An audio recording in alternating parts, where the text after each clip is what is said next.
One person with unique insight into all of this is Marie Yovanovitch. She was removed from her post as U.S. ambassador to Ukraine after a smear campaign led by allies of former President Trump. This morning, she is out with a new book that's prescient on many levels. A lot of people in the United States who might not follow the diplomatic corps closely got to know you, obviously, during President Trump's first impeachment trial and know your plight, really, where you were pushed out by this smear campaign from allies of President Trump. To what extent do you think that affected Vladimir Putin, or how did that episode in some way influence, or did it, what we're seeing now?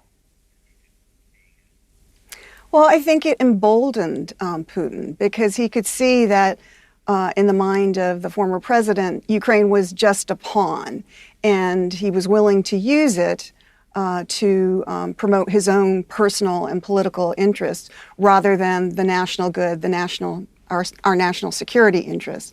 I think this emboldened not just Putin, but bad actors around the world.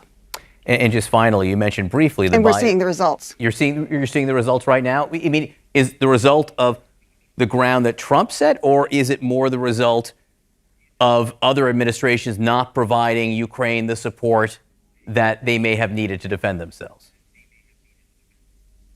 Well, in retrospect, I wish we had provided more defensive weapons all along the way. And I think that right now the Biden administration is providing a lot of defensive weapons. And I think we need to think about, as I said before, how we can do more, how we can be more creative to not only support Ukraine, but save Ukraine. It's obviously written before the Russian invasion. Yovanovitch warned, quote, "We have failed to call out Russia's behavior in a way that Russia finds persuasive or taken steps to stop it that Moscow finds compelling. If we continue to fumble around, we will someday, maybe soon, find ourselves in a serious confrontation in a context not of our choosing and not to our advantage." Joining me now is the former U.S. ambassador to Ukraine and author of the new book, Lessons from the Edge, Ambassador Marie Yovanovitch. Ambassador, thank you so much for being with us this morning. As I said, what you wrote in so many ways was prescient. How is what we're seeing on the ground today in Ukraine the consequence of what you write? I think it's the culmination of what we've seen coming from the Putin regime over the last 20 years. 2008, the invasion of Georgia. Then we had Ukraine in 2014, and now Ukraine again in 2022. And I think Putin will continue to expand the Russian Empire, the former Soviet Empire as he sees it, unless he is stopped. You write that Putin needs to be met with a closed fist. And too often, over the last decades, he's been met with an open hand. Is what's happening now, is the world resistance to this meeting him with a closed fist? I think that the Biden administration, the international community has done a lot. The response has been good, but I think we need to do more. I think we need to be creative about how we can provide greater assistance, greater support to Ukraine. Nobody wants to push Putin over the edge, but on the other hand, I think that the question I have is how long can we stand by while Ukraine is being destroyed, thousands of people are losing their lives, and we do have the means to stop it, or at least to help the Ukrainians stop it. We can't let Vladimir Putin decide or set the conditions for this war. Well, what means are you talking about specifically? I think I would leave, the details to sort of military planners and military commanders. But I think that there are a lot more defense systems that we could be providing to the Ukrainian people. You talk about Vladimir Putin not wanting to push him over the edge. There was this missile strike on this base just 11 miles from the Polish border. People can get a sense of just how close it is. This is the Polish border, the border with NATO, with a NATO nation there.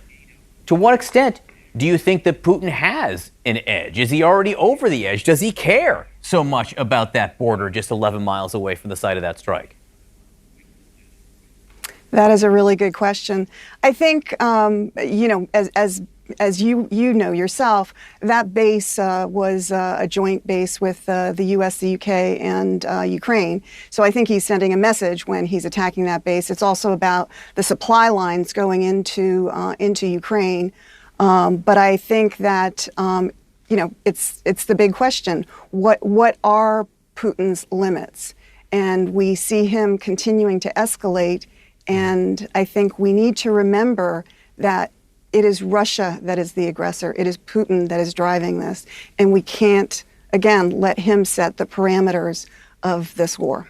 Yeah, the whole world is seeing this right now. One of the things that's happening is that Russian forces continue to try to encircle Kyiv. They're pushing in there, and we have seen evidence of the Ukrainians fighting back, destroying this pontoon bridge that the Russians tried to place over a river to get to the central part of the city. You obviously lived in Kyiv for some time. How important is this city to the soul, frankly, of Ukraine? What kind of a loss would it be if Putin were ever be able to take it? Well, obviously, Kyiv is the capital and it is the heart of the country. But I think that what you're seeing is that the Ukrainian people, their spirit, that is the center of gravity. That is their strength.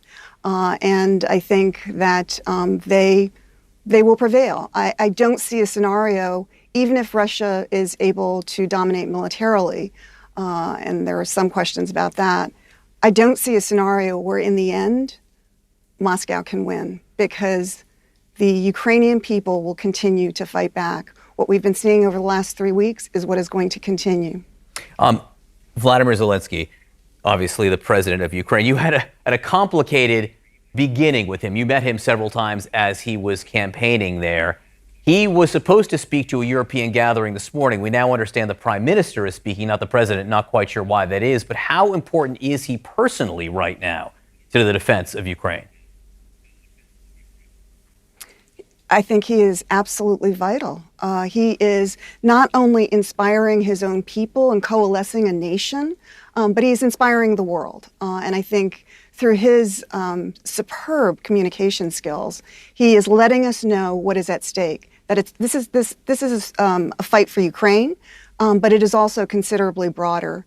It obviously threatens Europe and more broadly the international order. David Sanger had a piece overnight in the New York Times talking about possible end games here where the Ukrainians might be able or willing to negotiate and what Russia might want out of it. One possibility, David suggests, is basically ceding some type of control to Russia of an entire swath of Ukraine that would include Crimea, which Russia says is annexed already, but also the south all the way to the Donbas region. Do you think the Ukrainians would ever accept anything like that? You know, I'm not in Ukraine now, so I don't know where they stand. But I think that would be difficult, certainly for the Ukrainian people to accept. Now,